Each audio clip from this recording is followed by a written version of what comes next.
Hello, humans. Hello, everyone. Welcome to week 2 of the Tim Burton movie marathon here on Teacup for One. My name is Matt. Hold on. And I have 2 degrees. And we're discussing another Tim Burton movie tonight. Oops. I dropped my whiteboard. We're discussing another Tim Burton movie tonight. So tonight we are going to be talking about one of the Tim Burton movies I think tends to fly under the radar, maybe the most. I keep forgetting that this movie exists. I think lots of people don't even know that this movie was ever made. Yet, this movie is Tim Burton's highest ranking film on Rotten Tomatoes. Fun fact, which is quite ironic because it's a movie about the notoriously worst filmmaker of all time. Of course, tonight we are talking about Ed Wood, starring Johnny Depp, amongst a slew of other Hollywood A-listers. This is a pretty timeless cast. This is a movie that's filled with actors that are still relevant and still working pretty consistently to this day. So it was a lot of fun to just sit down and watch this movie, and I'm excited to hear what our guests have to think about it. But before we bring in our panel for this evening, let's see who we have joining us in the chat. Eliza, my cat, is here. Eliza. Yes, everyone, today is Eliza's Gotcha Day, which in the cat community, that means it's her adoption anniversary. So everyone, wish Eliza a happy adoption anniversary / Gotcha Day. Eliza, you little weirdo, I adore you. Sabrina, my other cat, hello to you as well. Nick from Walking with the Woods, hello, governor. Jolly good to have you here. Wow, it's really late where you are. 8, 9, 10, 11, 12. Oh, no, it's only 1 a.m. It's only 1 a.m. The night is young where you are, Nick. The night is young. My mom is here. Martha, always a pleasure. Thank you for watching. Oh, and Jeanette is wishing Eliza a happy adoption day. So, you know what? We have to bring in Jeanette. Hello, Jeanette. Hey. Thanks for joining us today. I did not know that this was the highest rated one on Rotten Tomatoes. It's the one that makes me feel like the smarty pants in the room when everybody's talking about Tim Burton movies. And I'm like, do you like Ed Wood? That's where I am at with it. Well, I think even if you can claim you've seen Ed Wood, that makes you the Tim Burton smarty pants in any room. Right? Yeah, that's all we ever want is validation. Right, exactly. That's all Ed wanted. So in honor of Ed Wood, Jeanette, what is your favorite, terrible movie? Oh, I have many. Oh my gosh. Top 3 then. I'll give you 3. Okay, so I don't know if you've ever seen Your Highness with Danny McBride and James Franco and Natalie Portman. I love that movie.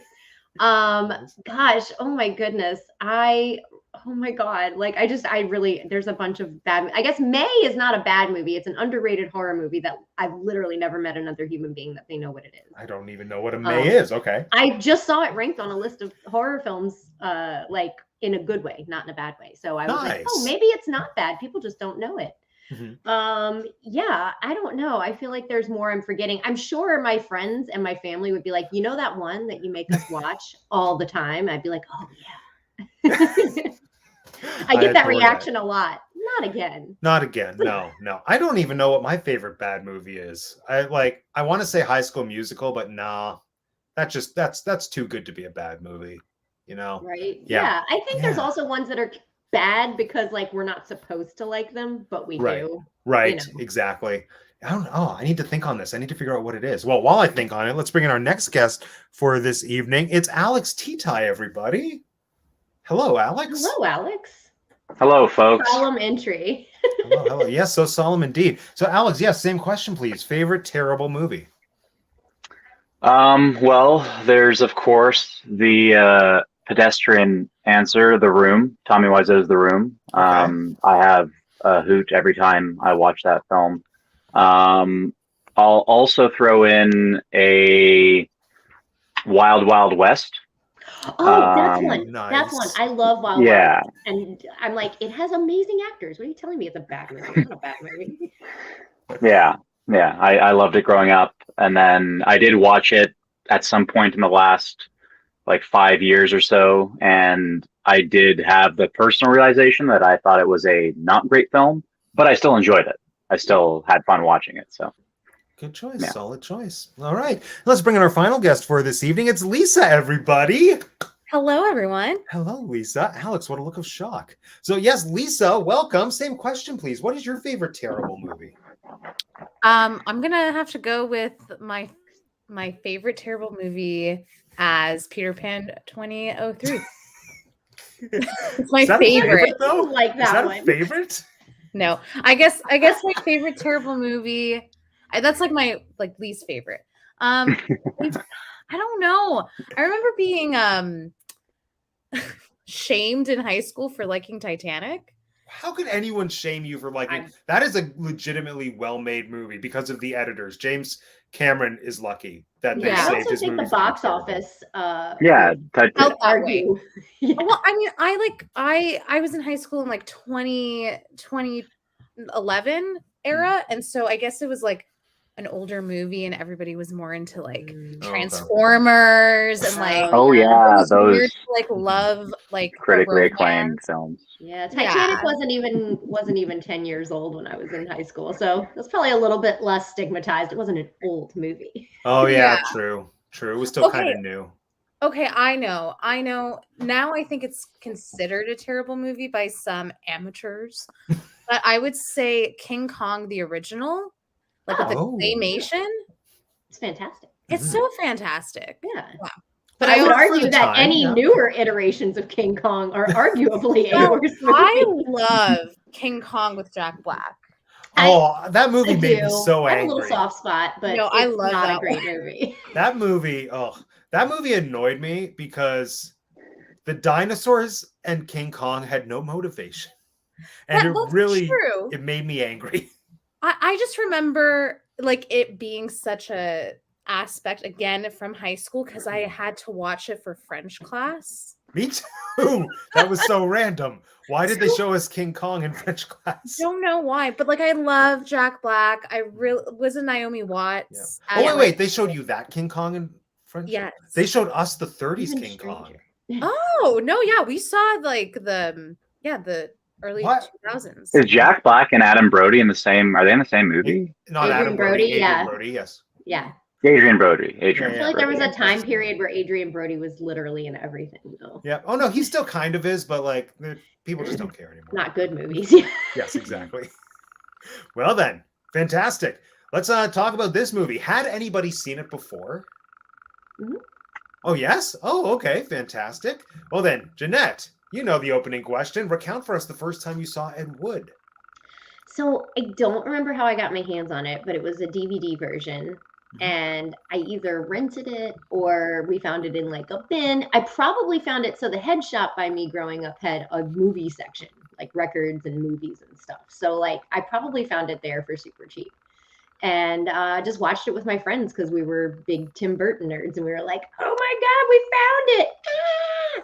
And so we watched it and I loved it. I mean, it's just really, it's heartwarming. It's I think when you watch the actual Glenn and Glenda, which I literally just did, I didn't get to watch it all the way through. I got like, I think 15 minutes out, but I think that's like, about as much as I watched too. It's almost sad after you watch that. You're like, oh my gosh. So yeah, I think it has a lot of emotion and yet it's kind of viewed as like campy, right? It comes across that way, but I feel like it's got a little more heart than that.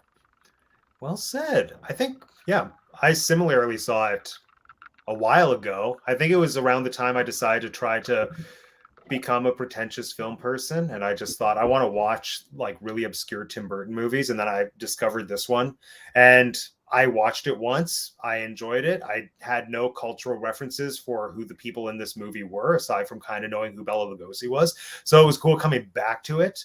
Now being more familiar with Bela Lugosi, both as an actor and kind of his life and his career, alongside having a better sense of who Orson Welles is and what his significance was to filmmaking. And it was really cool revisiting it now. So on that note, Vampira, however you want to pronounce it, that she was kind of the thing that made me interested in this movie because I knew who she was. And so like that was what made me want to really seek it out. I saw like the picture for it and I was like, oh, Vampira's in that? What? And then, it's somebody playing Vampira and blah, blah, blah. So, but it got me interested in it. Yeah, I had no idea that she was a thing whatsoever. I knew about Elvira, and I just thought it was like really cool historically seeing this and like putting together that there was an Elvira-esque person pre-Elvira in the 50s. And like now I fully know that there was a lawsuit and everything, which I find fascinating. I might even know about it. Yeah. But yeah. Lisa, how was it for you as a first-time viewer? What'd you think? Well, I did not know that this existed at all. And I did not know what it was about before going into it.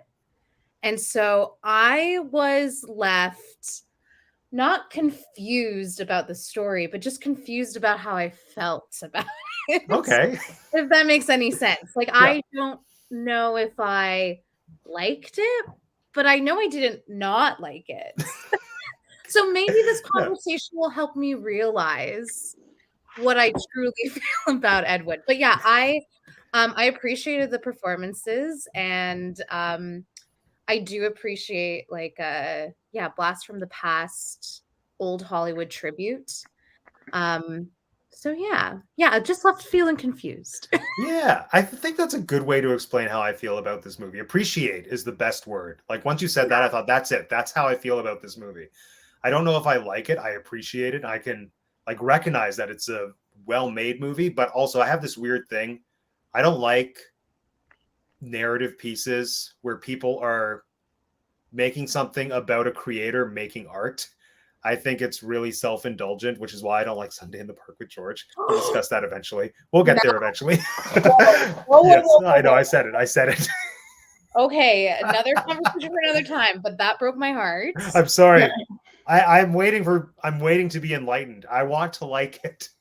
I do. Maybe through this, you and Lisa both can like the things you want to like. Yes, it's true. One can hope. Yeah, I like just rewatching it now a couple nights ago.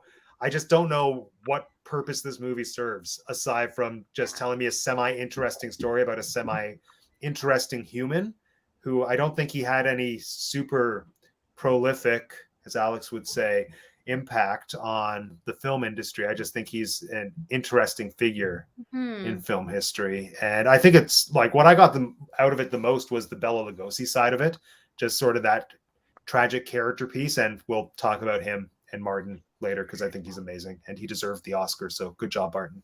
Alex, what are your thoughts on this movie as a first-time viewer?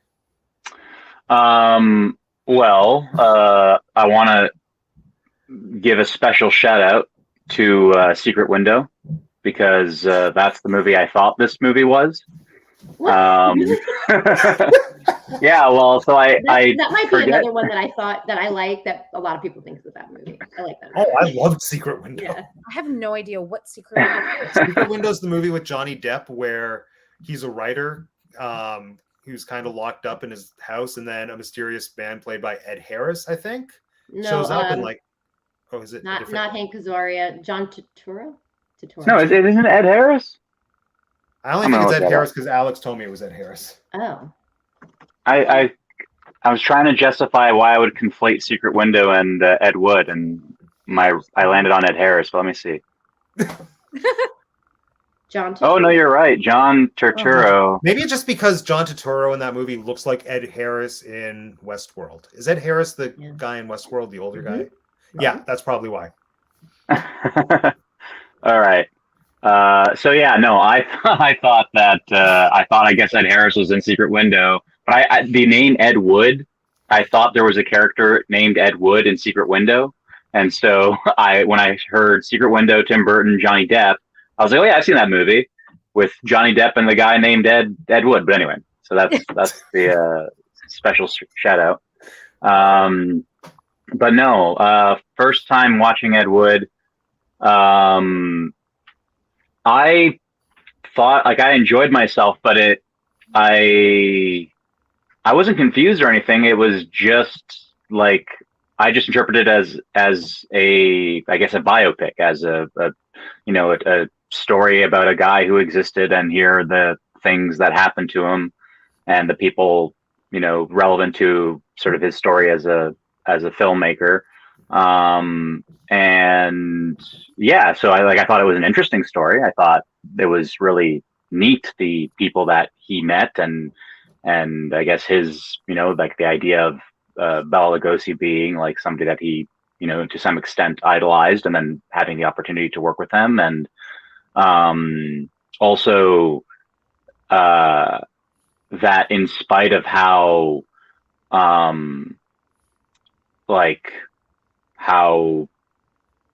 incompetent he seems to be perceived by a lot of people in his life, he still kept making movies and kept working. I think that's a kind of inspirational aspect of his story. And there's even a direct sort of moment in it where I guess it's his meeting with Orson Welles, where Orson Welles says, I forget the quote verbatim, but it's like, it's something like, don't put effort into making somebody else's dream. And he says, and it also specifically the line I was thinking of is he says like something to the effect of, it's worth pursuing your dream, or it's worth pursuing the things that you like care about, kind of regardless of whatever circumstance. So anyway, point is that I thought it was interesting. It was a neat story about this real character, a real life person, and interesting and well acted, right? I thought for the most. I have no idea who Ed Wood is aside from what I learned in the movie, so I can't speak to Johnny Depp's portrayal of Ed Wood. But like what's the actor's name who played Bela Lugosi? Martin Landau. Yeah, Martin Landau. Like, I thought he did an incredible job. Again, I'm not an expert on Bela Lugosi, but just, it's that one seems a bit more of a safe bet to say that he did a wicked job with his portrayal. So, yeah, thought it was entertaining and interesting. Nicely said.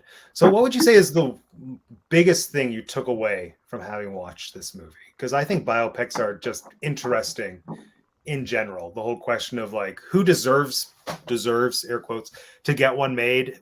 Why is it worth telling certain people's stories as opposed to just making a fictional film? So does anyone feel that they got something out of this movie worthwhile aside from learning information you could have read off of Wikipedia?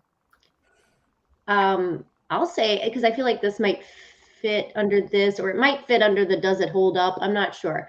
So I think the thing that I took away this time, because maybe the last time I watched it, it wasn't quite so in the public conversation, but the forward thought and self-confidence to not only pursue making a movie about being what was then at the time called a transvestite, and to make it abundantly clear that has nothing to do with your actual sexuality, like covering those topics, not just in the movie Ed Wood, but Ed Wood doing that actually back then. I think at both instances, it was a risk. And at both instances, it may have done things for their public character that they either did or didn't want, like Tim Burton making this movie about him, Johnny Depp playing him. But yeah, just taking away now, I don't think that was the part I paid attention to before. It just wasn't a thing where we were moving towards it actually being totally fine. Like not a question, nobody's going to bring it up, whatever. So I think seeing that, like, that's what I took away this time was I watched it. I'm like, oh, well, that's heartwarming. We're kind of moving towards what he had hoped for. And again, like, especially doing the follow-up and watching Glenn or Glinda, like, yeah, I was just, it was so smart. It was as far reaching as it could possibly be for its time. Mm-hmm. And while not well made, it was very, I think planting those seeds at any point in history is really important. Well said. Did anyone else watch Glenn or Glinda? No, I want to. It's on YouTube. Like, it's fascinating to watch. I only made my way through just over half of it. And yeah, it is so, you can tell that there's so much heart being poured into it. And it's, in some ways, there are some choices that are pretty genius, like meta-esque choices, because there's a point when, like, towards the beginning where he shows a man that's in women's clothing, and then the narrator pops in and says something like, when people see this person on the street, what do? They do what you're doing right now in this audience, laugh at them. And I'm like, whoa. Like, I wasn't laughing at them. I was just imagining, like, if I'm in an audience of people and then the movie is calling me out in the moment for doing the thing that like the audience is instinctively doing, like, that's brilliant. Except the movie is also, like Jeanette said, it has a lot of heart, but it's not well made because it's just, it's so repetitive. The narrator just consistently says, like, so what if they're doing this? And this is what brings them joy. And they talk about this in the movie too, but the stock footage. Oh, the stock footage. Literally, like, stock footage, like 5 stock footage scenes that he keeps using, like, over and over and over again. Yeah, this movie is so repetitive. Except it reminded me so much of the alt movies that we had to watch in film school and the alt movies that some of my classmates made, that viewing it from the perspective of an alternative film instead of a straight narrative, I think to my mind, that makes it less of a like bad movie. And it definitely is a film that has something to say. And I think with a good editor, it could have been, well, I want to say it could have been better. Well, yeah, it could have been better. But no, I wish I had time to watch Plan 9 from Outer Space, because I suspect that is legitimately like a bad movie, because I don't think he was that one I've seen like 2 or 3 times, and it's like it is, but it's almost like you can't tell, because like all old horror movies were kind of not great. Buckets of Blood is one of the most classic old horror films. White Zombie, and those aren't really well made. It's the joy of it. It's the joy. Yeah, Lisa, what was the one thing that you took away from this viewing, if anything? Like, as in, like, why it should have been made? Yeah. I mean, like, I'm a fan of biopics. I think my favorite biopic, and I haven't watched in a while, but from my recollection, is like Aviator, the Howard Hughes film. Oh, yes. Like, I love that biopic so much. And it is, you know, an old Hollywood creator in his time doing the things and experiencing his experiences. And so I think there's merits to it. I think, you know, for anybody interested in the history of filmmaking, sure, why not? And I can see if, you know, Tim Burton and the other creator, I think it was Denise something. Denoda. Yeah. The same one that did Nightmare Before Christmas with him. Oh, okay. Yeah, like I can imagine, like, why create a story about a real person if you didn't have some type of connection or some type of admiration towards them, and which I think is totally valid. I would not read a book about Ed Wood, so I'm happy I was able to watch this film. So yeah, I mean, I think yeah, the validity of it being made, yeah, it's not the worst thing that I've ever seen. And I think it has a lot of merit for it, like what you were saying, Jeanette, for it being made in 1994, talking about transgender issues at the time in the 50s. Like, that's huge. Like, yeah, Ed Wood was talking about it in the 50s, but in the 90s, it was still a topic. Yeah, still a top topic. Yeah. So yeah, I think the merit is there for sure. Well said. And Alex, what was the one thing that you took away from the movie? Well, probably what I already mentioned, right? The thing that like stuck with me was that the sort of effectively the inspirational sort of tale of Ed Wood, and that like even somebody who, you know, seemed to be oblivious to a lot of things, that had he not been oblivious to them, like feedback from the people around him and stuff, he may have, you know, been able to be considered a more sophisticated, better filmmaker and more successful and all this kind of thing. In spite of all of the sort of flaws and things we can be critical of about Ed Wood, he still, again, I don't know this for a fact, but just from the movie, he's portrayed as somebody who, for the most part, like, you know, he was always working. He was always working on a movie. He was always able to find somebody to give him some money to pursue, to tell the story and to be a storyteller, right? And he, you know, in the movie, he expresses that that's effectively his only interest. He just wants to tell interesting stories that are interesting to him, kind of come what may. And he doesn't, and yeah, and, you know, most people who try to pull an Ed Wood, you're going to you're going to go nowhere very fast, because, you know, the world doesn't reward storytellers who tell stories that aren't engaging and interesting to the people around them. But in Ed Wood's case, for whatever reason, you know, he seemed to be able to do almost that, and tell the stories that were almost exclusively interesting to him. Now, I shouldn't say entirely that, because on Jeanette's point, which I remember watching the movie and being finding it very notable how the film was talking about gender expression and, you know, sex and all that kind of stuff. Like there were characters who were talking, Bill Murray's character saying, "I'm going to go all the way and buy penis," or whatever he says. Yeah, and he has it, but and Ed Wood himself and his Glenn and Glenda film. Like I remember when I was watching it, that was surprising to me and being like, "Oh wow, like this is it's about a filmmaker from I guess the 50s, and it's a 94 film and all these things," and kind of finding it notable, and I'd kind of forgotten about that aspect of the movie until you mentioned it again. Partly because that stuff is relatively pedestrian nowadays. I mean, to an extent, right? But yeah, watching it, I remember that did make an impression on me. But yeah, overall, it would be that sort of he was seemingly somebody who kind of in spite of traditional, traditional competence or success, he still managed to do what he wanted to do for the most part, which is inspiring in a way. Yeah, we should all. Yeah. So this is, I think I found what you're talking about, Alex, is where I am finding the confusion as to like how do I feel about the movie, and it is the inspirational message of like this person not being stopped by society to make his art, but then like his complete lack of self-awareness was like so infuriating to me as well.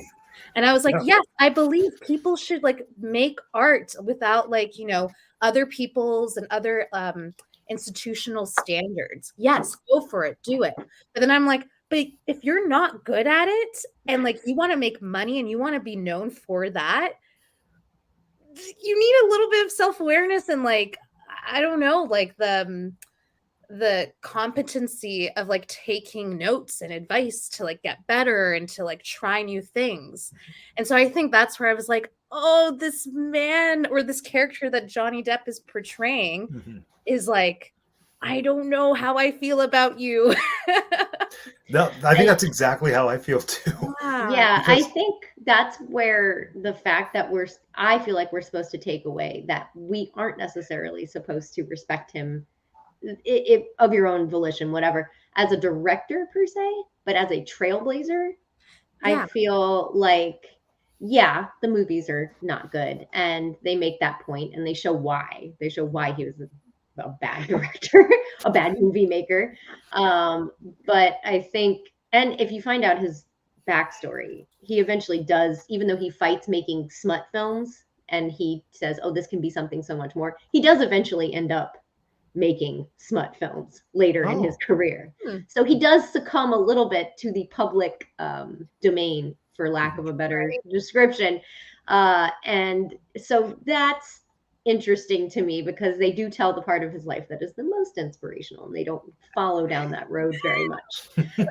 He becomes like a completely intolerable alcoholic and starts making porno films. So that's kind of where he ends up, but the part we see is very touching and very inspirational. And I think it's because he had so much, and eventually you just lose your fight, right? Like sometimes people feel driven, sometimes it beats them down.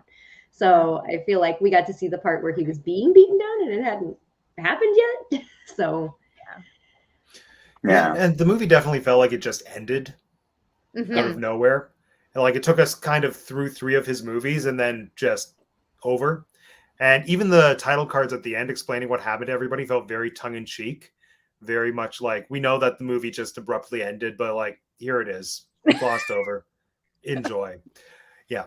And I think where I'm conflicted, no, that's the wrong word. Just something I think is interesting is there is the inspirational side of how driven Ed Wood is, but then I just also can't get over how manipulative he is. Because he's like exploiting so many people to get his movies made in ways that are kind of in a moral gray zone. Like mostly I'm thinking the church to get Plan 9 from Outer Space made. Yeah. And then like, to me, that was just, I felt like everything prior to that came from a place of more naive innocence where he just was doing what he had to do to get the movie made. But that moment when he said, wait a second, you have to make a blockbuster, then you can make your Apostles movies. That was the turning point for my viewing where it felt like, okay, it feels like now you're being more calculated. Like you see somebody who has money, and you've crossed the line for me here, Ed. Even though I don't really approve of getting like 12 movies made about the apostles, that's just a personal preference thing. But still, I do think though, like that was like such like a trial of like being a businessman and like trying to get like support for like what he wants to do. But like I totally agree. It was I was like, okay, like these guys don't want to work with you, but because they have money, you're going to succumb to whatever they're asking. Yeah. But I also like, I appreciate that struggle. That's true. And it's kind of the same with what he did for Glenn to get Glenn and Glenda made, even though I respect that a little bit more because I think that's more artist driven. That was more him seeing an opportunity to make the movie he wanted to make and to just kind of mess over the people that wanted to make the more exploitative film about gender issues. So, but even still, that was him going in and misleading the person who was financing the film as to what was actually going to be made. And I don't know how I feel about Ed Wood in that respect. And I just want to point this out because I find it very entertaining that after Ed Wood was on theaters, they sold VHS boxes covered in pink Angora, and now they go for $500 on eBay. I wonder if it was actual Angora, because Wikipedia, whilst watching this movie, told me that it's illegal to sell Angora now. Is it really? Oh, yeah, because of the bunnies. It wasn't in the 90s, and it was a big thing, limited to head sweaters, and I'm allergic to Angora. So I found that out. I was like, it is quite soft. But those Angora rabbits can get very furry. So. Oh, yeah, they're so fluffy. Whoa. They're so fluffy. I just question how much you can, like, does the rabbit die when you get the Angora off it? I feel like they probably do. I feel like you're not supposed to shave rabbits either way. Yeah. They're not sheep. I don't think you're supposed to shave some rabbits. Some of them are so fluffy. I'm sure you can like a shearer, like a sheep. You just I don't doubt that it's possible. I doubt that the Angora industry put that much care into their Angora rabbits. Yes. So there we are. What is one thing that didn't work for you in this movie? Whether it be narrative or about the directorial choice. I'm kind of on the fence about the black and white, if truth be told, only because at the beginning I was watching it with Alex and then Alex said, "Why is it in black and white?" And then that just got me, that you planted that seed, and it's all I could think of, because like the obvious reason is that it was meant to emulate Ed Wood's movies and the movies of that era. But then also, I don't know, like, did it need to be in black and white? It might have been to not repeat himself, because I feel like if you don't do it in black and white, you have to do that high contrast style that you do in Edward Scissorhands. So to me, and I thought about that, I was like, exactly what, I like the black and white, but I was like, exactly why? And then also, I think it was just hot at that time. Like they did, what was it, LA Confidential, part of that was in black and white, right? That was around then. Clerks, like, there was a lot of like, I feel like it wasn't in 94, but soon around there, Schindler's List. So I feel like that was in at that time. I liked the black and white. I do. I mean, like, I will watch anything in black and white and feel very happy, whether it's like made more recently or, later on. But yeah, I don't know. I think it worked. I think it gave that Hollywood classic feel. It didn't give the feel of a Tim Burton movie, that's for sure. But yeah. Yeah, like the black and white did sort of, well, I was sold on the black and white, then there was a seed of doubt planted in my mind.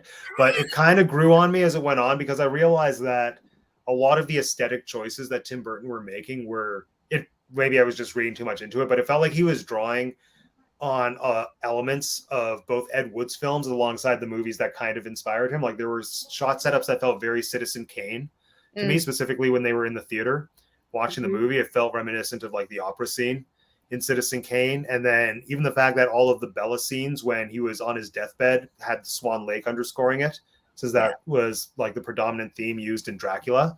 I thought that was a beautiful choice. So the pastiche nature of it, I think, was a choice. It was a choice, and I think I like it, but I'm not sold yet. Yeah, my questioning of the black and white, aside from the obvious of why is it in black and white, was motivated because once I understood that it was a biopic, that was sort of what popped up. I was like, okay, well, why, if this is attempting to tell like a true story, as it were, and be informative in that way, the black and white comes across, as an obvious artistic and stylistic choice, as opposed to a choice that supports the biopic mission, supports the objective of being informative, and revealing, kind of like showing you the true, whatever, being as true to life as possible. And yeah, because I found the black and white, like, it could have, in a way that it obscured certain details of certain shots, whether it's just the way, like, it changed the way the lighting would have looked, and just the atmosphere of various scenes and stuff definitely are affected when you go black and white versus just letting, natural color. And however, sort of in retrospect, I think, for example, like the Bela Lugosi stuff, I think the black and white probably lent a significant amount of credibility to Martin Landau, his portrayal of Bela Lugosi. I'm not suggesting, or I'm not saying definitively that had it been in color, he would have looked less believable, but maybe, I don't know. There's something about the black and white, like the classic Dracula image, right? Iconic image of old school Dracula, black and white, and the scenes and stuff, and then having this movie feature even Orson Welles and these sort of iconic characters that if we're aware of them, or to whatever extent, at least I tend to think about those kinds of characters in black and white, based on images that, like, famous or iconic images of them tend to be in black and white. So that might have been sort of part of the choice, to be like, hey, these people that we're talking about, there's a lot of media out there that features them in black and white. So in a way, even though, life wasn't in black and white back then, in a way, having this biopic in black and white might lend credibility to the story we're telling. Yeah. So guess I'm somewhat ambivalent on the subject, but probably overall now, in retrospect, I'd say I would be pro black and white. I think I understand it. During it was a bit confusing, because I was like, it's a biopic. Why are we playing with color? I think the black and white thing is also, towards the beginning, it still sort of throws me off, because the first few minutes of the movie are so highly stylized and feel very Tim Burton-y, very like almost stop motion animation style, when they're going through, I think it's the graveyard or something, that Jeffrey Jones comes out of the coffin, and it feels very B-movie and very stylized, and the black and white just goes so beautifully hand in hand with that. But then after we get the Jeffrey Jones introduction, it's shot like a pretty conventional movie that sort of loses that kitschy nature to it. So that, yeah, the inconsistency there sort of throws me. Granted, I don't know that I would want the whole movie to be that kitschy. So I don't know. There it is. I don't know if it's like that deep of like the reason why it was in black and white. I know that it seemed like it was very self-aware of it being black and white. Oh yeah, the colorblind character.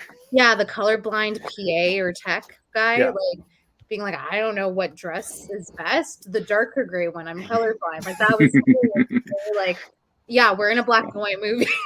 So I don't know. I'm very curious as like what the decision was from the creators. But I don't know. Yeah, I never had those, like, the thoughts you were having, Alex, of like, why? You never stopped to question it. You just took it in. No, I was just like, I'm here for it. Yeah, you were open. Going along for the ride. But yeah, I think I agree with you, Matt. If it was that kitschy style throughout, I think I would have been taken out of it. Yeah, almost to the point where I wish it wasn't there at the beginning. I think that's where I'm at. Oh, interesting. Yeah. So I guess that's the thing that didn't work for me. The first 3 minutes.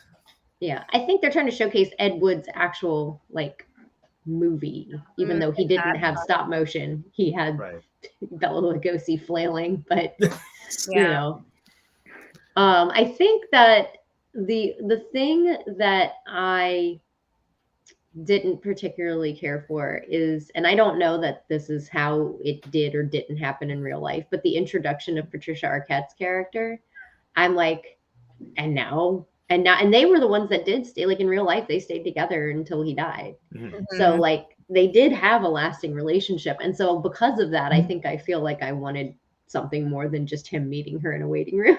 Yeah.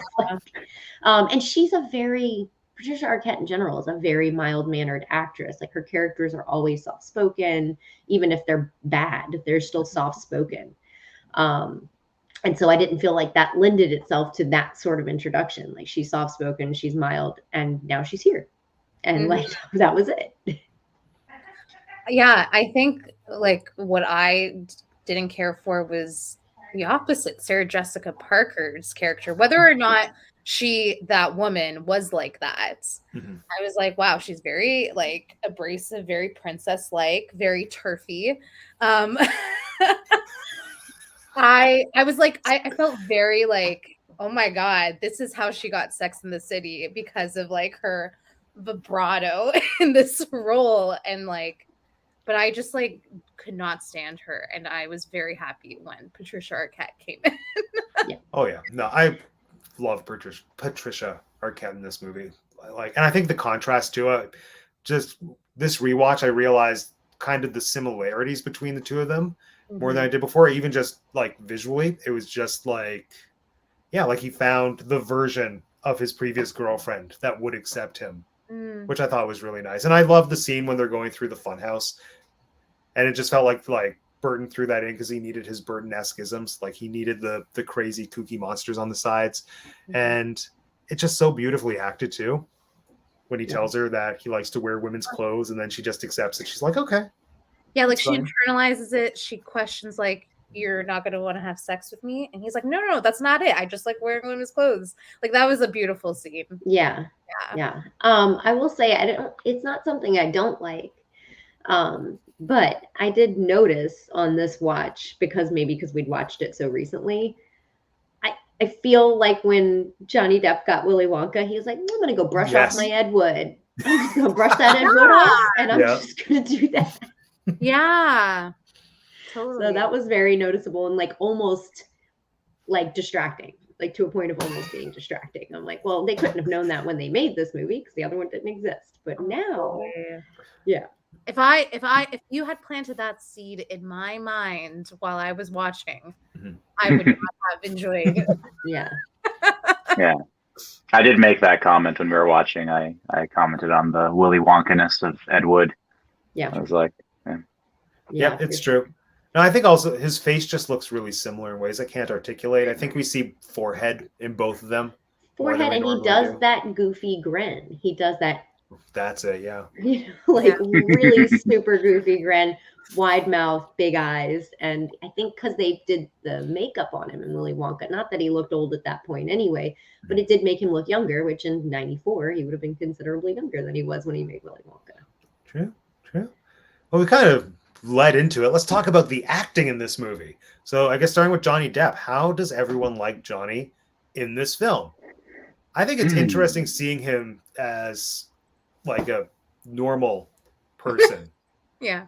Because I'm so accustomed to seeing him play very out there, fantastical, almost supernatural type roles. So just to see him kind of ground himself in some kind of reality, to just be a kooky, normal guy was fascinating, especially this early in his career as well.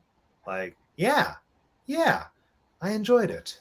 I kept like trying to like just try to tether his Ed Wood to his Jack Sparrow, because I was like, this is the same guy who plays Jack Sparrow, and Jack Sparrow is so wild and like messy, and I think like it made me appreciate his skill as an actor. Yeah, well, I think if you think about all the different people he's played, I mean, like to go from playing Edward Scissorhands to Jack Sparrow, for that matter, is like an even wider gap, I think. And like Fear and Loathing in Las Vegas, and like you just look, and he's one of those people that I don't know is referred to as a character actor. He's a leading man, but he very much is a character actor. Yeah, I think it's interesting in this movie as well because he's placing his voice in a higher place than I'm used to hearing him speak. Even if in his everyday speaking voice when he's doing interviews, I just feel he has a very low, gravelly voice that doesn't emote very much. And so I think that's the other thing that's so Wonka-esque about this performance is like there's almost a nasality to it. It's like it's the verbal version of that smile that Jeanette did for us a couple minutes ago. Yeah. It's that like old Hollywood radio voice that like a lot of men in old movies had. And it's like, I don't know, it's very like contained in a way. Cartoony. Yeah. Yeah. Oh, I mean, when he's in interviews now, he has that British accent. So he and Madonna British now? He just has like an everlasting British voice. I don't know. Ever since Jack Sparrow, I feel like that he never dropped it. Vincent, my partner in the comments, does a very good Johnny Depp impression now. Like which version of Johnny? Like his pseudo British? Yeah, okay. Pseudo British version. It's so weird. Johnny's a weird little duck. Yeah. Yeah. But such a good movie for that reason. Yes. Oh, Alex, what do you think of Johnny in this film? I thought he was funny and I had fun watching him.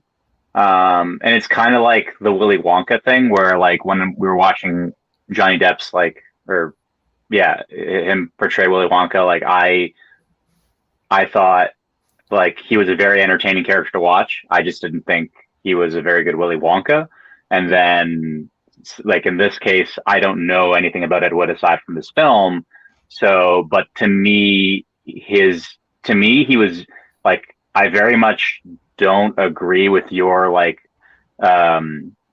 description of him playing a normal guy. I don't think he plays a normal guy, like, and whether that's Ed Wood not being normal or that's Johnny Depp just exaggerating the portrayal or whatever else is there. But yeah, to me, like it was just this very like elevated like silly character, which I really enjoyed watching, or I like really enjoyed. Like I perfectly, I was completely, enjoying watching it. But yeah, I didn't think necessarily, like I didn't experience like an appreciation personally of Johnny Depp's like performance and acting in this film. I have like, and part of that, like, I like having said that, I do appreciate Johnny Depp as an actor. Like I like Edward Scissorhands. I appreciate his work in like Chocolate. And I appreciate his Chocolat. Chocolat. Did you just I did debate chocolate? I did, yeah. But yeah. So anyway, yeah. So I thought like I enjoyed watching him, but I didn't think that he did anything particularly. Like I thought he was entertaining, and I thought he was very silly, and in a sort of a similar vein to watching like Tommy Wiseau in The Room. Like I thought it was a similar caliber performance. It's just maybe Johnny Depp is compare Johnny Depp to Tommy Wiseau in The Room. So Johnny Depp, I would say, where he like edges out Tommy Wiseau is just like that. As a trained actor, he's more consistent, let's say. Whereas Tommy Wiseau, he's more like eclectic or just I don't know, uncontrolled on camera potentially. He can kind of shift very quickly by virtue of the fact that he doesn't know what he's doing. But whereas Johnny Depp, as a trained actor, he's kind of good at maintaining the objective, as it were. But yeah, those are my thoughts on Johnny Depp.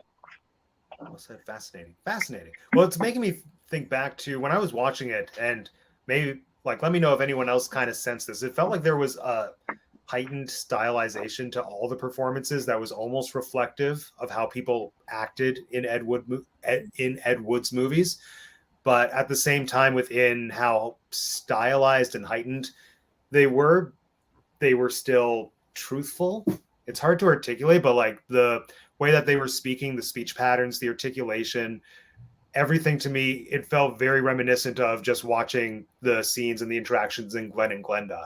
And I just thought that was an interesting choice. I'm almost positive it was a conscious choice to have that reflected in this movie, but it worked instead of sticking out and feeling like bad acting, as it were. It was just like slightly heightened, I felt, to suit the types of films that this movie was tributing. Yeah, I think they captured the generation of when this movie was like, when the story is set in, because I've been watching a lot of like reality TV, and it's so distinct with like how like influencers and reality stars speak now and how different it is. And like you can see in interviews like with like, you know, Johnny Carson, how like old time Hollywood stars would talk, and they would speak in a certain type of like pattern that is reminiscent of what they would do in the movies.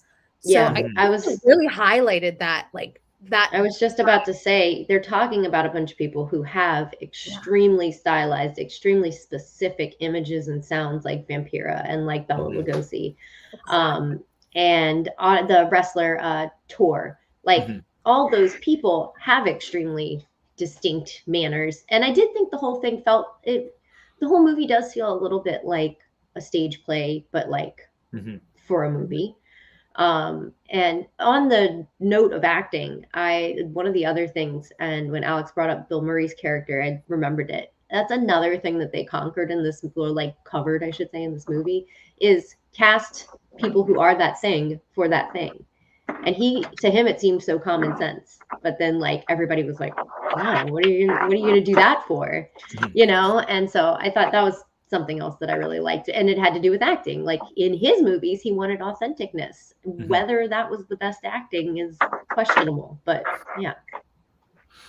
Nice. What other performances stood out in this film? Orson Welles. Interesting. Okay, so Vincent D'Onofrio. That guy, yes. He looks exactly like Orson Welles. Yep.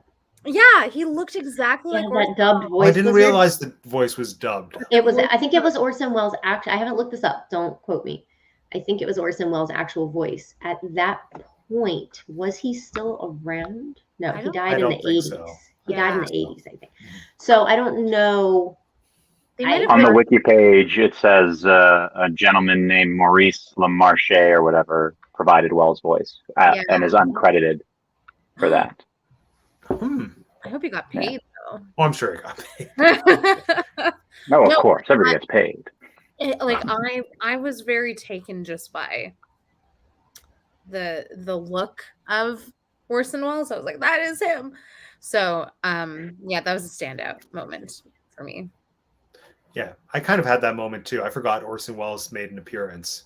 And especially now, since when I first saw this movie, I didn't really have a frame of reference for what Orson Welles looked or sounded like. And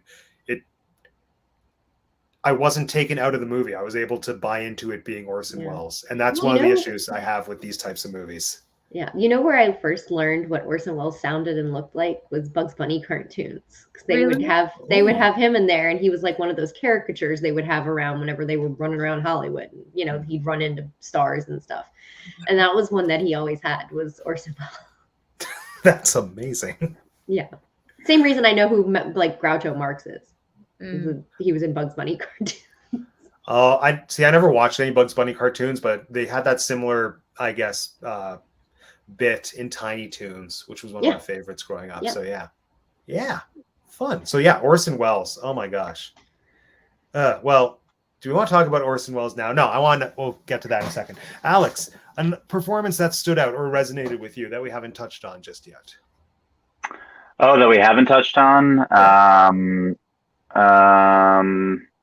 I mean, I kind of liked. I kind of liked Bill Murray. Like, I always liked Bill Murray, truth be told, and I don't think he did anything, like, for the most part, this was Bill Murray playing Bill Murray, but from what I could tell, but there were like bits here and there, like, you know, Bill Murray playing this this person who was like, entertaining the notion of like a sex change and all that kind of stuff. Like that was interesting and entertaining. And I thought he did an okay job in that respect. But yeah, so we know, I know we talked about Bill Murray, but we didn't talk about his performance. So there. It did feel very much like a Bill Murray in the 90s performance. Yeah.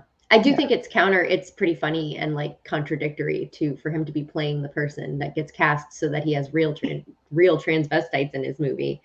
But then Bill Murray himself is not a gay man, and that kind of ended that triumph there. I was like, oh. Yeah, like I think that's one of the trademarks of this being a movie that was made in the 90s. Like for as self-aware, or not as self-aware, but as aware as it was in some respects, in other respects, it still did stuff that wasn't necessarily right or wouldn't fly today.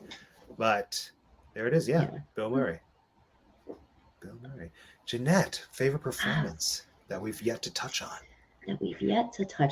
So I think that there's obvious ones, right? We talked about Johnny. We know Martin Landau won or was nominated for an Oscar. He won.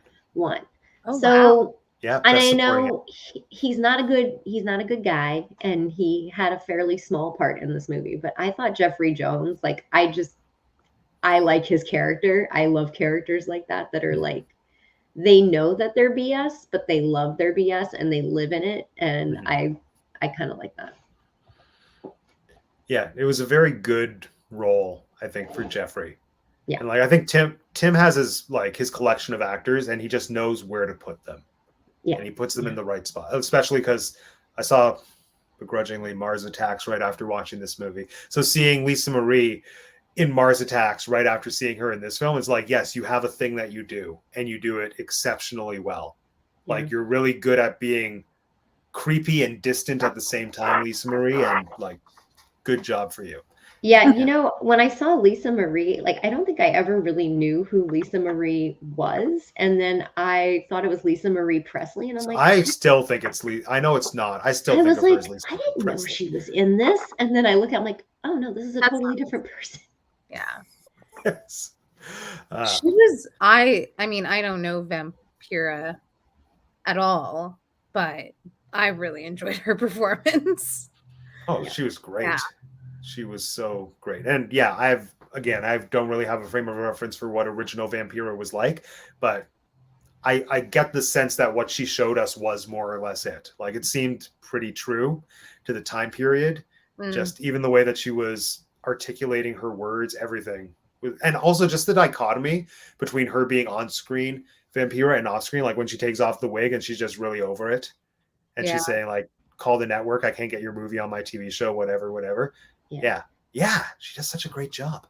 So Orson Welles. Orson Welles as a human kind of annoys me, but yeah, I know. Yeah. So I guess it's not so much a question about Orson Welles, but if you look at Orson Welles up against Ed Wood, what do we feel makes a good movie insofar as what they've both shown us? Because we have one filmmaker who is known for being the most revolutionary filmmaker of all time in some respects, i.e. the guy who gave us Citizen Kane, which changed how we make movies and allowed movies to show us ceilings, because that was a big deal. And then we have Ed Wood, who made notoriously some of what are considered the worst movies of all time. So what do you think the difference is between them? Or for a broader question, what makes a good movie versus a not good movie in everyone's opinion? Well, I think, first of all, you can't be able to see the clip edit between your scenes. That's probably a good start. What a read! What a read! And then, like, obviously he was going for authenticness, but those people weren't always necessarily the best actors. So I think sometimes you have to try harder to find the balance there. And while I'm not super familiar with a lot of Orson Welles' work, I'm familiar with the fact that he's accredited, and so I assume he did those things right. Yeah, like with Orson Welles, it took me a long time to understand why people like Citizen Kane, and it literally had to be spelled out for me in multiple classes in film school. And like now I understand why Citizen Kane is considered a good movie. But as someone who just like sat down one day and watched it, it wasn't a movie that spoke to me at all. It wasn't a movie that I found entertaining or heartfelt or that gave me anything whatsoever. And a big part of the reason that that movie, at least, is considered so revolutionary is because of all the technical advances and all the experimentation that Orson did to sort of change and inspire how we shoot things. Because things used to be shot very much like you were filming a stage play, where it was just the camera was like on eye level with the actors, basically the way that Ed Wood shot his movies. But then Orson kind of thought outside the box and thought, what if we use different angles to establish power dynamics? What if we do tracking shots where we move a camera through an entire space? What if we play with depth of field and then have this fireplace that looks like it's like up to somebody's hip is actually big enough to engulf a human if they walk into it? So he did a lot of technically creative things, and he came from theater, so he kind of had a theatrical understanding of how actors work, which is interesting. But at the end of the day, like I watch Citizen Kane and I'm not enjoying myself. But then I watch probably like Plan 9 from Outer Space. I'm sure that is a movie that would entertain me. I watched Glenn and Glenda, even though I can recognize it's not a technically well-made film. I felt more connected to that movie because it felt like it had a heart where Citizen Kane did not. And I'm just using these as examples, but yeah, there, I've said my thing for right now. Lisa, what do you think? I mean, I think I agree with you for the most part, Matt. And I think the reason why Orson Welles is known as like such a prolific movie maker is, you know, the what the institutions of the time like placed on him. And obviously his privilege coming into the industry. Ed Wood didn't have that. Like he didn't come from, you know, great privilege. He didn't come from lots of like skills in that sense of movie making or acting or the technical abilities. So, I mean, I think that's like what I think that's like a really interesting thing to talk about is what makes a good filmmaker. Because if then you're like talking about the standards that have been placed in the industry and where do those standards come from? And if that is, you know, movie executives, box office statistics, like, okay, yes, but what are people feeling? What are people's interests? People who may have liked Ed Wood's movies might not have had the ability to go see movies, so they couldn't have impacted the box office in that way, you know, even whether or not he was a good filmmaker and you could see all of his edits or his cuts. So yeah, I think there's like a multitude of reasons, but this is why it's so cool now to have the ability to see movies from any time period and be like, no, you know what, Orson Welles is not my thing. I am more interested in other, you know, filmmakers that did not get the credit that they deserve, even if they weren't of that standard or even of today's standard, right? I think that's like such a complex topic. Yeah. Well said. And everyone start thinking, because I'm about to ask you who your favorite filmmaker is and why. That's the next question. Alex, what do you think? Orson versus Ed and all they stand for. Good movie versus not good movie. What are your thoughts on the subject? Similar to, so yeah, like I don't have any particular knowledge of Orson Welles. I don't believe I've seen any of his work, like sat down and watched any of his movies. I've seen like clips from Citizen Kane and referentially, you know, certain other media has referenced it. But on the sort of the more generic topic of like good versus bad, to me, that's very much like it's very, very similar to the like modernism versus postmodernism. The idea of modernism being that there's, you know, such a thing as like a definitively good or bad work of art, and then postmodernism being that no, it's all in the eye of the beholder. You know, it's all about artistic expression, and if art resonates with, you know, one person, then it's art. It doesn't really matter, you know, standards or you know, metrics. And I think I personally I tend to operate kind of between the two, where for the most part, I think all art is about artistic expression, and it's about somebody telling a story, expressing themselves, making a statement, trying to communicate something to other people. And it's not about, standards and following rules. And so the measure of success there is just if it's engaging for, other people. And then presumably to follow that along sort of to the final end, the more people your art engages with, the more successful, your artistic endeavor has been. So effectively, the more popular a piece of art is, that's sort of the metric, if you will. But that doesn't mean that art that only engages with few people or one other person isn't art. It's just by that metric not as successful as the more popular art. So all of that is to say is that I think with the case study of Ed Wood, who, as far as we can tell, he had stories he wanted to tell, and he told them in a way that he felt was adequate. I don't know. The movie didn't really, I don't think it touched on whether how satisfied Ed Wood was with his films after he produced them. But he seemed to be happy to do them and happy with them. And so I think ultimately the standards, and this applies to all art, visual arts, like acting, filmmaking, music making, etc. I think the standards, we can forget that the reason why they're there is to support the fundamental goal of the art, which is, I think, is expression, creative expression, like I said at the beginning. So the whole reason why we have shots in filmmaking, and we have this sort of theory of how to construct something to be, cinematic, and we have different angles, and we have this theory of how this shot and this angle makes, like you were talking about power dynamics, how it makes a certain character look in terms of power dynamics, and all these things, all this theory and analysis is all supposed to be to create to maximize the ability for the artistic expression, the creative expression, to be communicated to the audience. That's the point of the standards. It's not to, put a check on the checklist.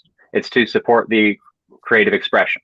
So Ed Wood expressed himself creatively. The argument for it being a bad film, I would say, is that had he adhered to certain standards, more of those standards, then his creative expression could have been more effectively communicated to the audience.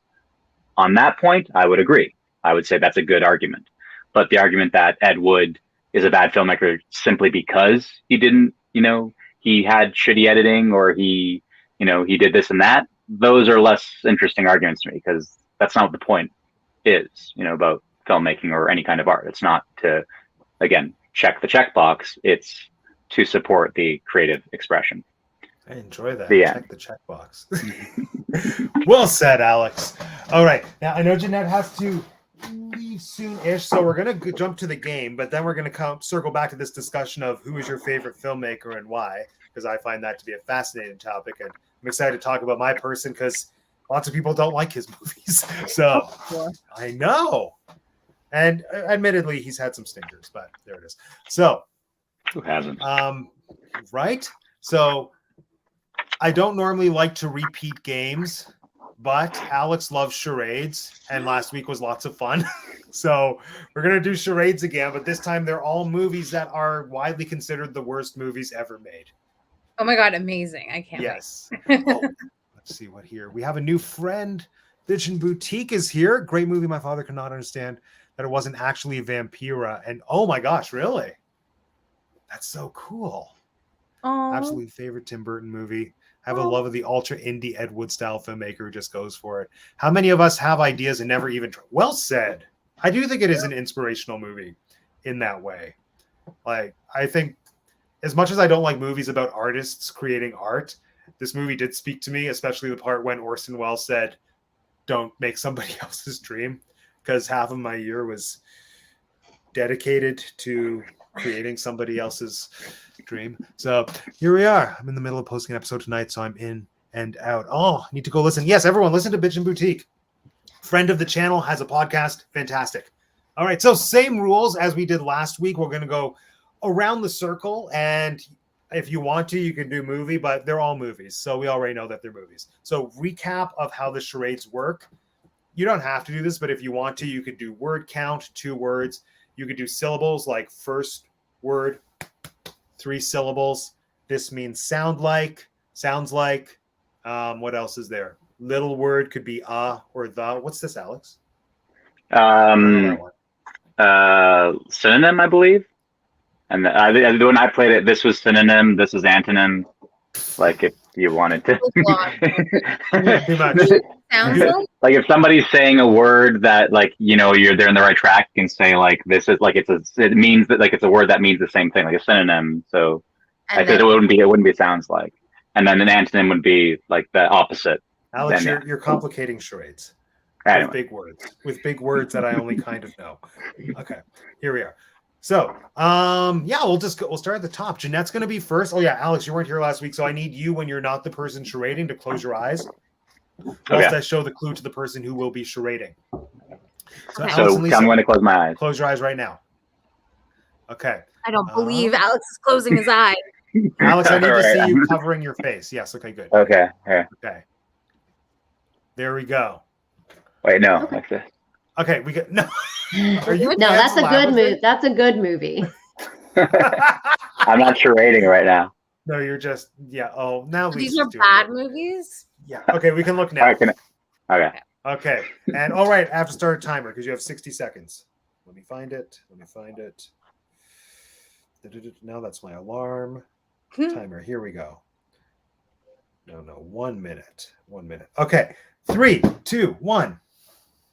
Oh yes, and Alex and Lisa, if you want to, you can shout it out, but your answers need to be written down to lock them in. Okay. Okay. And so, yes, and so if you shout it out, oh yeah, sorry, keep acting, Jeanette. Okay. Cat. Cat in the Hat. Cat Devil. Cat in the Hat. It's a Dr. Seuss. Cat in the Hat. No. Cat. Go back to cat. Okay, no. Paw. One word. One first word. It's just one word. Cat. Catwoman. No, it's one word. Dog. Is it a synonym or an antonym? Back. Catwoman. Cat in the Hat. 10 seconds. Lisa got it. Oh no! Don't tell them. Don't tell them until the time is out. 5, 4, 3, 2, 1. Okay, now write down your answer, Alex. Yes, you're both right. It's cat. All right. I was just so excited that Lisa got it. So that means Jeanette gets 2 points, and Alex and Lisa both get 1 point. Yay! So Alex, since you weren't here last week, the way I've devised charades to work in this weird kind of Zoom-like setting is when you're guessing, if you want to, you can shout out the answer, but you earn a point based on what you write down. And whoever is charading earns a point based on how many correct answers there are. So if you want to be strategic, if you think you know it, maybe don't shout it out, and then Lisa doesn't get it, and then you get a point, and Jeanette only gets 1 point instead of Yeah. Got you. All right. Next, Alex, you're going to be charading. So Jeanette and Lisa, please close your eyes. What's my frame? Here we All right. go. Is that the title of the movie? That's the title of the movie. Okay. Here we go. And setting the timer. I have no idea how to do that. Good luck. You may now look in 3, 2, 1. 4 words. One First word.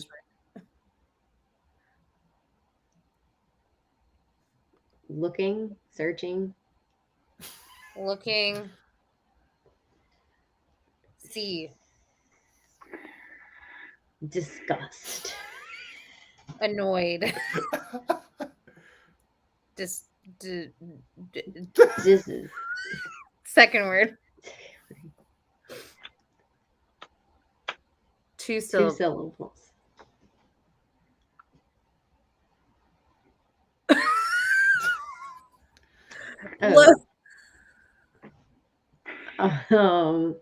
Silent The Silence of the Lambs. 10 That's not a bad movie. That's a good movie. That's a good movie. Thinking. Dazed and Confused. No, that's not 4 words. Time's up. Please write down your answers. I have no idea. You did nothing. Yeah, we'll see. We'll see. Yeah. Write your answer. 4 words. 4 words. Try to pick 4 words. I want to see if I can do it. Hold on. Okay. Yeah. Okay, let's go. So. Okay, watch Matt. Okay, movie. 4 words. 4 words. Third word. Oh, that's 2 syllables. 2. Second word. 2 syllables. 2. No. The word is 2. Oh, No. The third word is 2. you can't show numbers. We don't do 4th word. Sounds like. No, stinky. To Stinky. stink. To think. To think. To think. To Or not to think. Sounds like. Putrid. Farts. Gross. Skunk. Disgust. Ick. Garbage. Garbage. Refuse. Synonym. Sniffing. Sniffing. Smelly. Smelly. All right. Smelly. It sounds like smelly. Belly. Belly. To Deli. deli. Deli. To Vanilli. Melly. Vanilli. I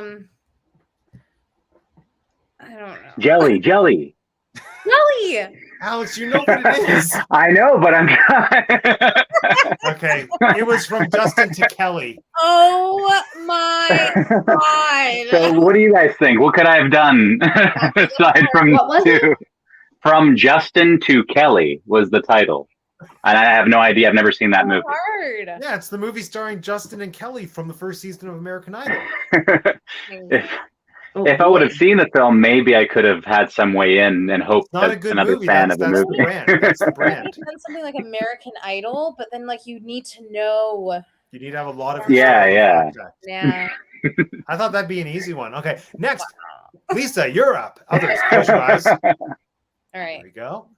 Alex, actually close. Thank you. Close your eyes. Oh my god. All right, let us know when you're ready. I'm not ready. Okay. Okay. I'm Okay, ready. we're ready. Let's go. Open your eyes in 3, 2, 1.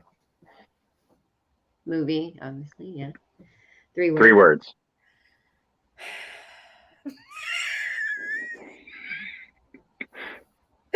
Okay. Happy, Cheers. yay. Cheers, yay, hurrah. Video game? Play a game? Video game. Ready Player One. Oh, Mario? Like Mario? Okay, Oh. 3rd word You said it's is 3 Mario. words? The 3rd word is Mario? 2nd word is Mario. All right, something Mario something. 1st word, victory. He won. Yay. Okay. Synonym to yay 10 or seconds. victory. Haha. Yippee. 3rd word. Time's up. Please write down Okay. our guesses. Oh, that's so much fun. Oh. And answers in 3, 2, 1. I- What did you write, Alex? Go Go Mario. Go Mario, go. We were looking for Super Mario Bros. Okay. Yes. Which, if you want to know another bad movie that I really love and am ticked off that you can't find anywhere, it's that movie. You can't find it? No, it's not It used to available. play on cable. Yeah, I know. And you can It's not find a it in. DVD or anything? Oh yeah, I'm sure you can there. But Yeah, no, Not but like for one. streaming. Oh, yeah. Well, I don't own a DVD player anymore. really? I still have a Yeah. VHS player. What are those things? Oh, they're the best. Okay. Yeah. Jeanette, it's your turn again. Other friends, close your eyes. Here we go. And 3, 2, 1. Oh, okay. Okay, and we may look. Alex. Okay, and time. Stoic. A fairy. Angel. One Flew Over the Cuckoo's Nest. Oh, devil. Devil Wears Prada. Demon. Two words. First word. Oh. No. Third word. Three words. Three words. Three words. First word.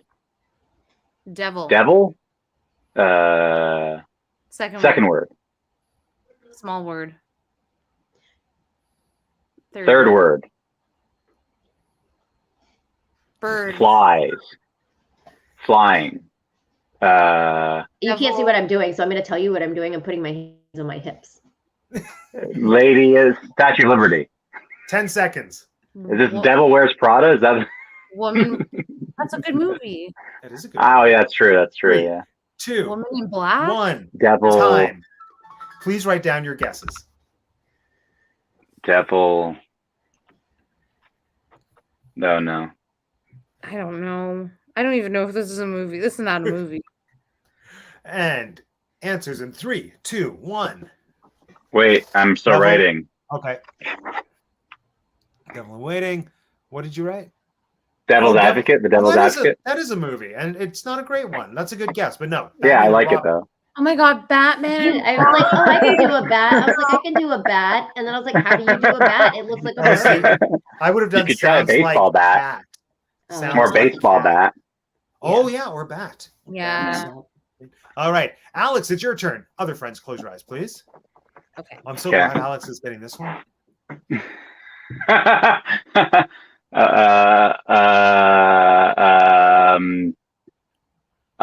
Okay. Wait, Okay. 1, 2, 3, 4, 5. Okay. Okay, we may look, and time starts in 3, 2, 1. 5 words. First word. Second word. First word. First is 2 words. First 2 words. Okay. Santa Not- Claus. Not boobs. Not boobs. Small boobs. It's either not boobs or Santa Claus. She said something. Yeah. 5 words. No, that's not. That's 6 words. 5th word. Doing. Santa Claus. is- That's borderline cheating, Alex. What?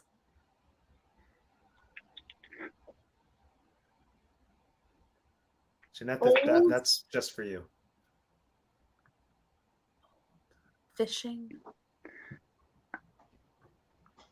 Hole. Oh, and that's time.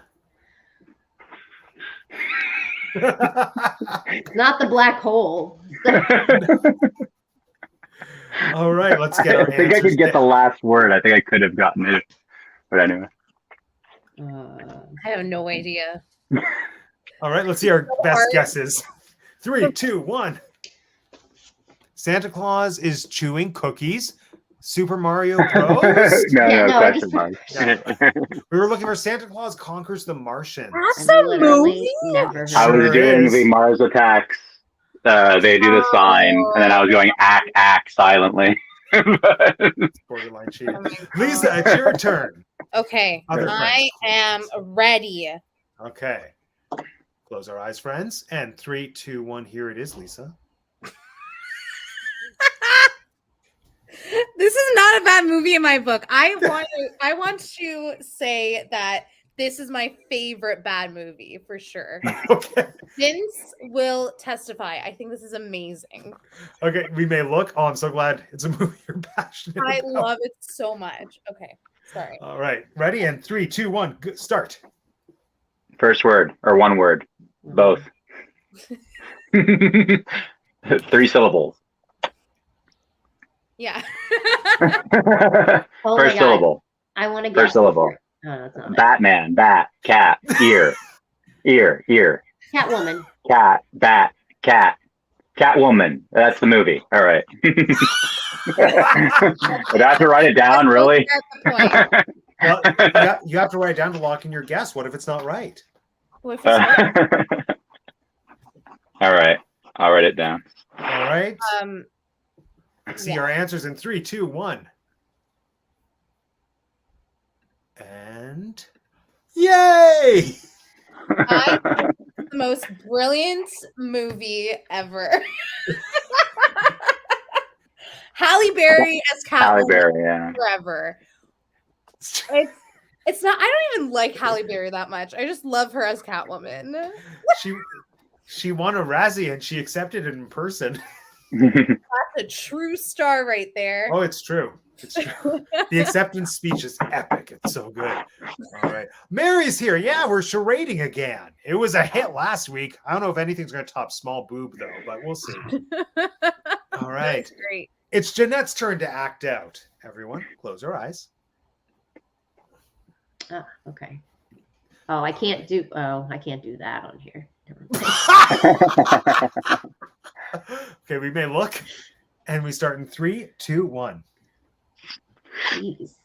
How do I do that then?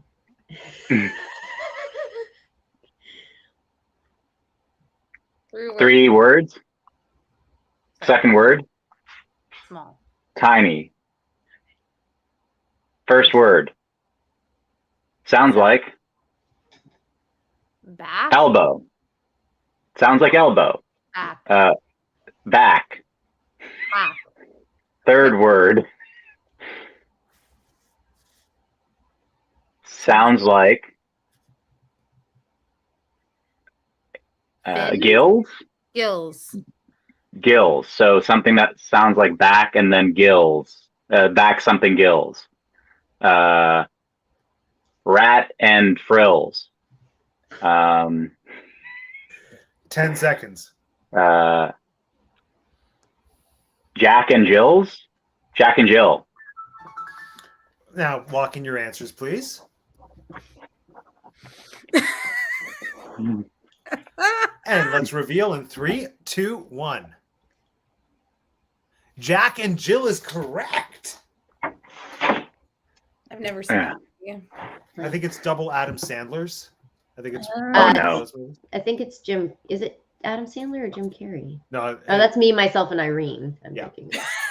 and that's only a single Jim Carrey. Yeah. Jack and Jill is Adam Sandler in drag as Adam Sandler's twin sister. Cool. That's fun. Apparently it's not. All right, Alex, your turn. Other friends, close our eyes. Oh, I remember liking that movie. All right, of course. And let's take a look. And we start in 3, 2, 1. 2 words. First First word. word. Baby. Oh. Oh. Uh-huh. Word. Oh. I do like this movie. I don't know what. Martian? Baby Martian? I see why you're saying that, but Brain, baby brain. Baby brain, that's a movie? Baby head? Baby brain. Baby brain? Baby.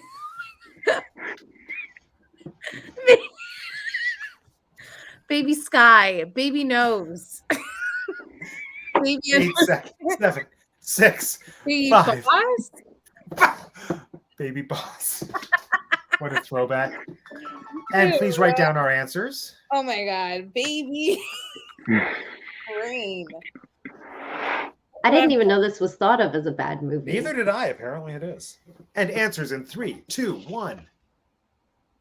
Baby Yes, Geniuses oh my is God. correct. Oh, dang. Oh, that was good. That was good. Lisa, your turn. Okay, Okay. I'm ready. Close our eyes. Oh my god. I don't know what. I believe in you. We can look now. Okay. And starting the timer in 3, 2, 1. Okay. 2 words. 2 words. First word. 2 syllables. 2 syllables.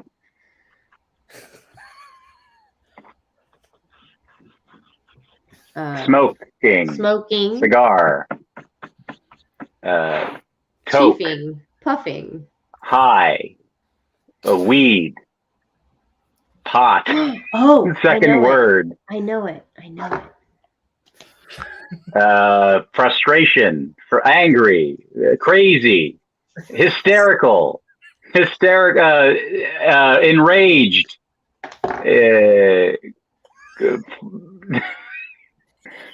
Young Frankenstein. 10 seconds. First word. Caring. Hugging. Hot box. Okay, that's time. Please write down your answers. Oh my god. I've never seen this movie. Were you doing what I think you were doing? What? Were you trying to be Coral? I'm trying to be the Great Barrier Reef. Oh. Wait, I'm changing my answer. No, you can't, Alex. Let's see the answers in 3, 2, 1. But I just finished erasing it. And I was going to write Finding Nemo. So pretend that's on my page. No, Jeanette got it. What did you write, Alex? Young Frankenstein. No, it was Reefer Madness. I've seen both versions of that movie. The musical was so good. I've never seen. What is it about? It's About an in the 30s. It's an exploitation film, like warning against marijuana. Yeah, it's kind of what the beginning of Pineapple Express is based on. Oh my god, amazing! Yeah. I love that. So it's like a cautionary tale about how marijuana like turns a child to Satan. And but we're gonna prescribe you cocaine for your illness. My gosh. Okay. Final question of the regular round. Jeanette, it's all you. Friends down there, please close your eyes. Oh, God. And we may now look. And we begin the timer in 3, 2, 1. 3 words. First word. Jaw. Jaw. Second word. Small. Small, like an and or something. Third word.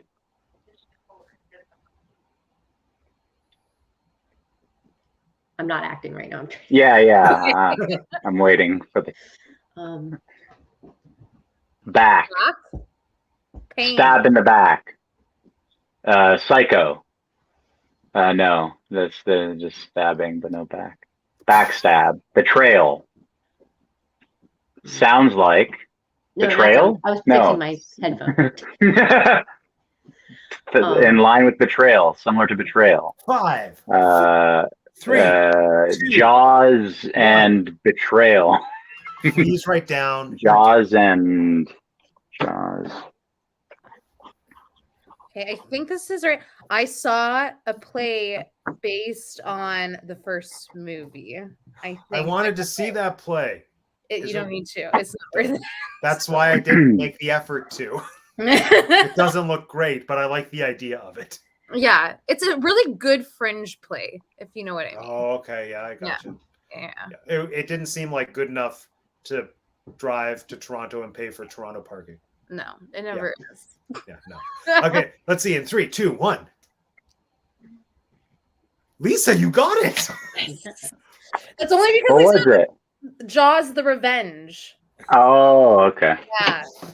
That's only because I saw The Shark is Broken last night, which is a play about the first movie and 3 of the actors stuck on a boat. But not actually stuck on a boat. They just have long days on set doing nothing. But do they talk about Jaws: The Revenge? No. But when she said Jaws and then she did the backstab, I was like, it has to be one of the sequels. Yeah, fair. See, that's why I felt okay. Play, not worth the parking. If I was comfortable with taking the TTC, even I would maybe TTC it to go there. But like, I don't want to be on a subway still. No, I don't think the Tomorrowland Transit Authority goes there. No. Oh. It's true. It doesn't. It doesn't at all. No, Transportation and Ticket Center. That's what you're thinking of. No, the TTA is the Wedway People Mover is the People Mover. Yes, that's true. But the TTC is the Toronto Transit Commission. and also, the TTC is also transportation tickets. It was very confusing for me the first time I tried to book a trip to Disney World. I was like, wait, what? Why do they have a TTC? Okay, so these are your current points. Jeanette, you have 9.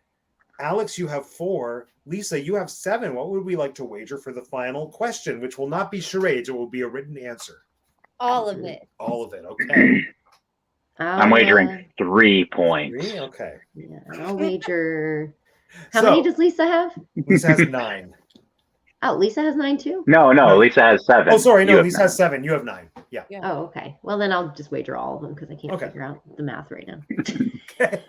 So, what is Tim Burton's lowest rated movie on Rotten Tomatoes? What is his worst movie statistically according to his tomato meter score? Can I look it up? Is this excluding any like art house, like early short films?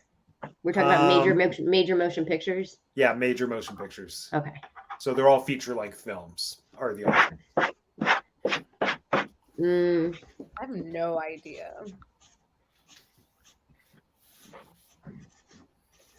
Now, is this adjusted for inflation? Or is it just ratings? It's Rotten Tomatoes. It's not box office sales. It's not box office. Oh, it's just critical score. Okay. Yeah. All right, let me know when you all have your answers. I forget the title, but this is it. Okay, and let's see them one at a time. Lisa, we'll go first. You go first. Willy Wonka. Is that a lollipop? I tried to do a Oh, wait, that's a good answer. That is a good answer. Jeanette. Oh, that's a good one. He didn't direct that, but okay. He didn't do the second one? Nope. Alex, your answer. Sleepy Hollow. I thought it was good. I thought it's like a fan favorite. Well, you're all wrong. So Alex with 1 point has won. Yay!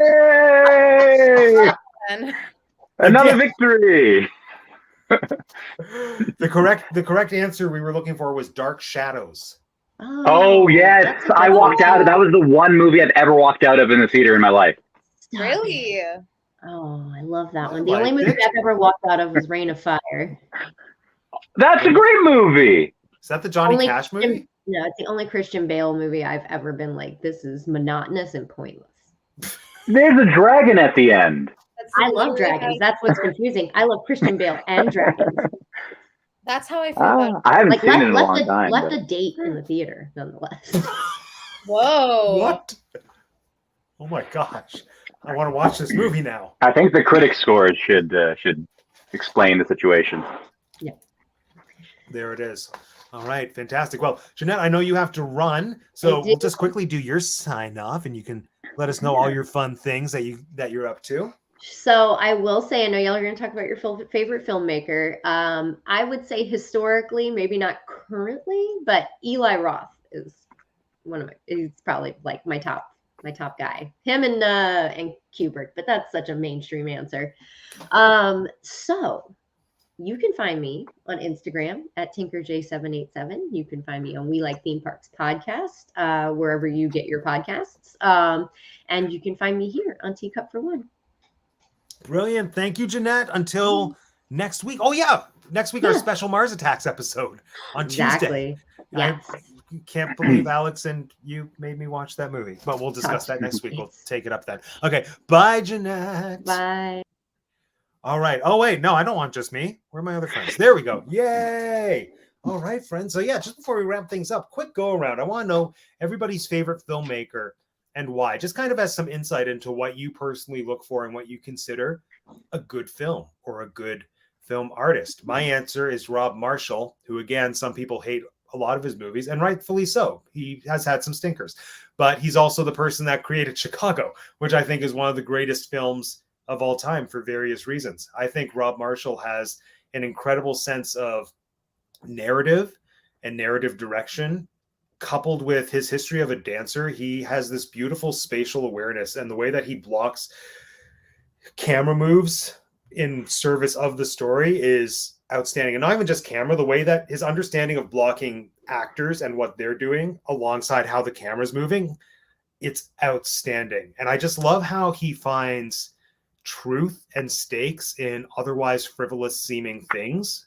Like one of my favorite movies of his is the made-for-TV Annie with Kathy Bates from the 90s, and that was his first film ever. And that is the movie that like made me stop hating Annie and actively like Annie as a play, as a piece of writing, because she wasn't just the obnoxious belting orphan. I actually felt the stakes of this kid who was living a life of poverty, and then seeing like it all made sense, and it was so good. And the other thing that's so great about Rob Marshall is that he is a director who more and more has started to use his power to try to evoke change. Like even the fact that he picked Halle Bailey to be Ariel in the Little Mermaid movie, even though that movie will probably not be great because it's a Disney live action remake. And like, let's be honest, Rob Marshall's movies get worse and worse as they go on. The fact that he cast Halle Bailey and it's making that massive step towards a change to allow like Black girls to see themselves reflected in a Disney princess, like that's amazing, even if the movie's not good. And that's something that he was doing even when he was doing Annie, because there's this great story about how he had cast Audra McDonald. I dropped my whiteboard. He had cast Audra McDonald as Grace.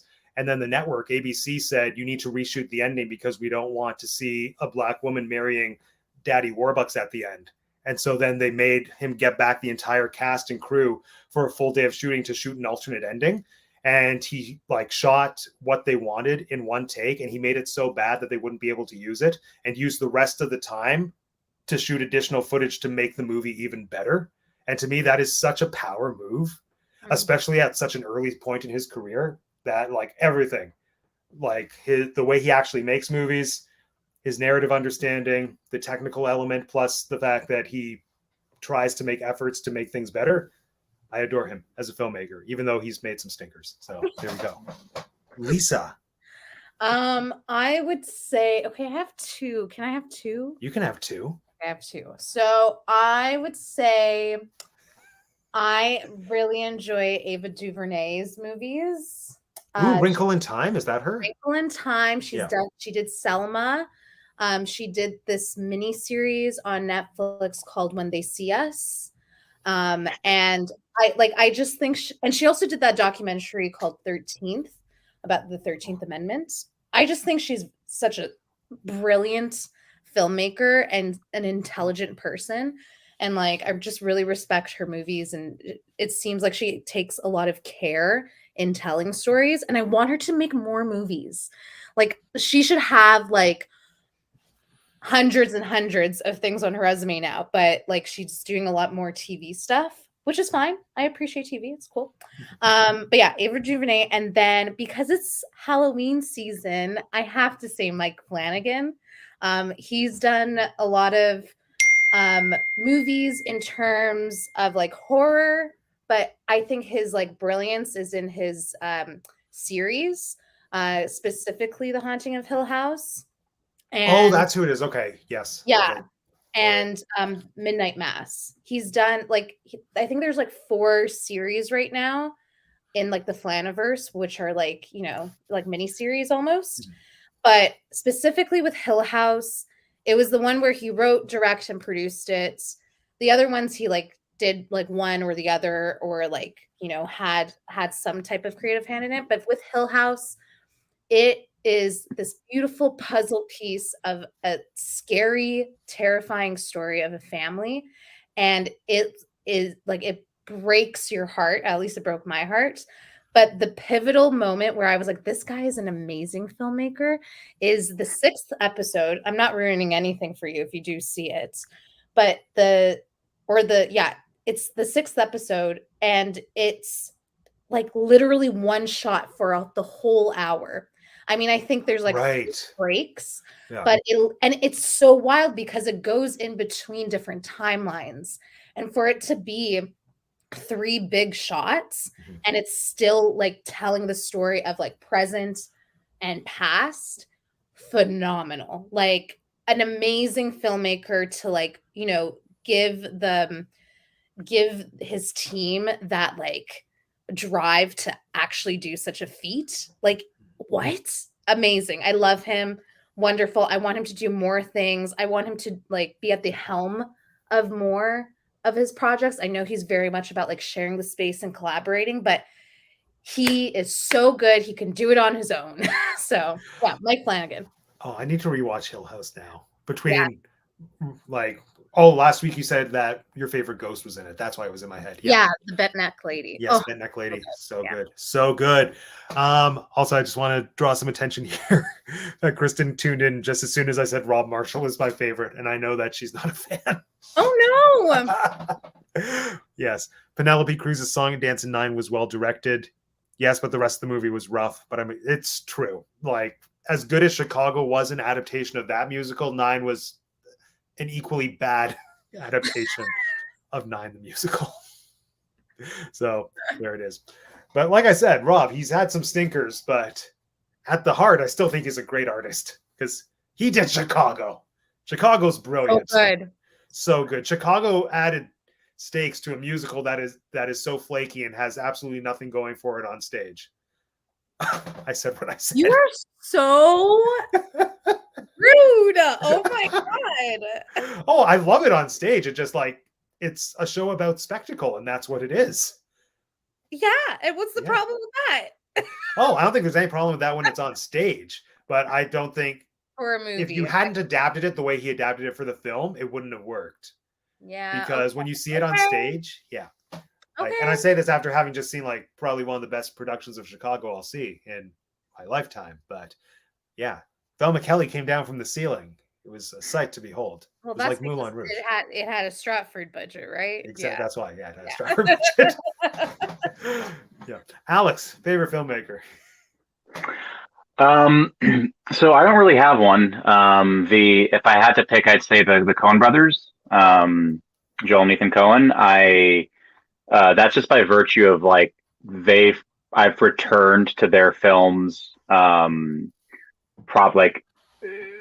most consistently and across genres and across time, their films have consistently been some of my favorite movies to watch and enjoy. But yeah, I tend to focus more I don't tend to think about filmmakers. I tend to focus on individual films, and I'll pick a filmmaker, I'll pick Martin Scorsese, and I'll watch their filmography, or I'll kind of the way you do your streaming based on you'll pick a theme for a month. In the past, I've done similar things where for my own consumption, I'll say, okay, this month is Scorsese month, and I'll just pick watch as many of his films as I can, or the ones that are most critically acclaimed and that kind of a thing. But yeah, I've never delved or focused on filmmakers personally. I've always really I've always focused and sort of analyzed individual films, So, but yeah, if I had to pick filmmaker / filmmaking team, it would be the Coen brothers. But that doesn't mean that my favorite movie of all time is a Coen brother movie. Mm-hmm. And I'm not good at favorites in general. I tend to sort of think of kind of like you, Lisa. I tend to have more than one favorite for things. So it's I don't tend to pick individual people or things and put them at the highest tip of the mountain typically. So well said. That's generally how I am too. Even though I said very definitively Rob Marshall, he's he's still not. Even though he's one of my favorite filmmakers, he's not the first person I would choose to watch the complete works of. If I were to ever sit down and watch one director's complete works, that would probably be Robert Wise, actually, if I were, because there's so much diversity there. But yeah. Good talk, everyone. Any closing thoughts on Ed Wood or the art of filmmaking or Tim Burton? Because this was technically about him, but we didn't really talk about him at all. So there it is. Yeah, I would say that the whole idea of what makes a Tim Burton movie, type thing, that sort of frame of looking at Ed Wood and saying, okay, what can we, how much, aside from the fact that Tim Burton, directed it, what can we say, what are our thoughts, or how can we analyze this from the Tim Burton lens? I would say that, myself not being a Tim Burton expert per se, I would say that Ed Wood definitely, like, both in terms of the way it told this biopic told this biographical story in a stylized way. I think that's probably a Tim Burtonism.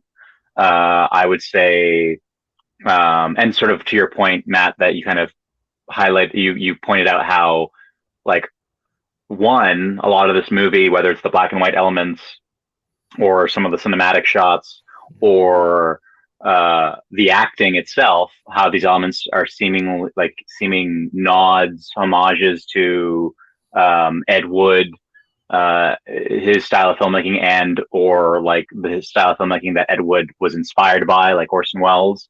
I would say, but like, yeah, that sort of elevated acting in particular, I would say that's probably reminiscent of Tim Burton movies. I would say Tim Burton movies usually involve performances that are not naturalistic. From my point of view, having said, exceptions be damned if there are any. But yeah. As I said, Lisa, what do you think? Closing thoughts. I think after this discussion, I think I like Ed Wood more than I did coming into the discussion. So I appreciate this discourse. It's not my favorite Tim Burton movie. I'm not like an expert on Tim Burton, but I do appreciate, his use of color and his use of visuals. And I didn't quite get that in Ed Wood. But I appreciated, the story and the complexity and the dialogue I think the character creates. And I also want to give an honorable mention to the animal Tor. He was great. We didn't really touch on him. I like Tor. There needs to be more of the animal. Tor. Yeah. More Tor. More Tor. Well, more of the animal, right? Because Tor's the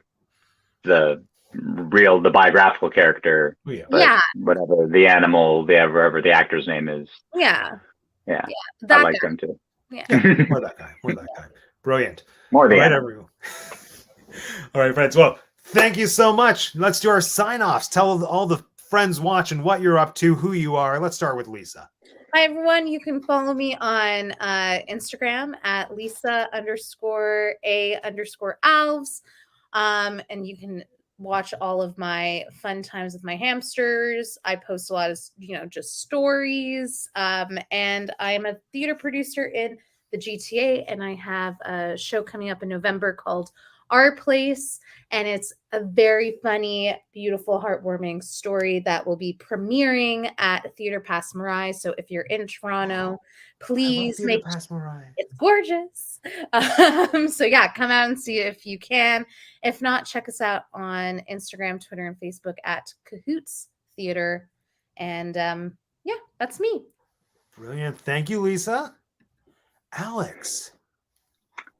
I'm Alex Titai. If you know how to find me, then you know. If you don't know how to find me, then probably just tune in to Teacup for One's live streams regarding films, and there's a good chance you'll catch me. Thank you, Alex.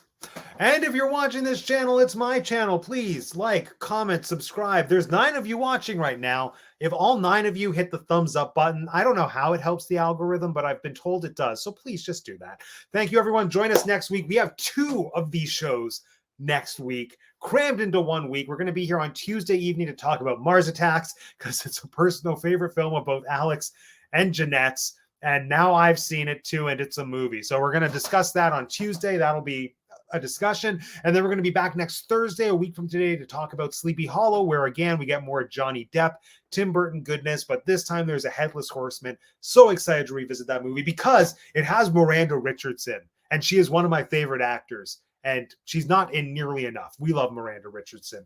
This is a Miranda Richardson stan channel, as the kids say. But until then, friends, thank you for watching. My name is Matt, and I have 2 degrees, and this has been the Tea Cup for One.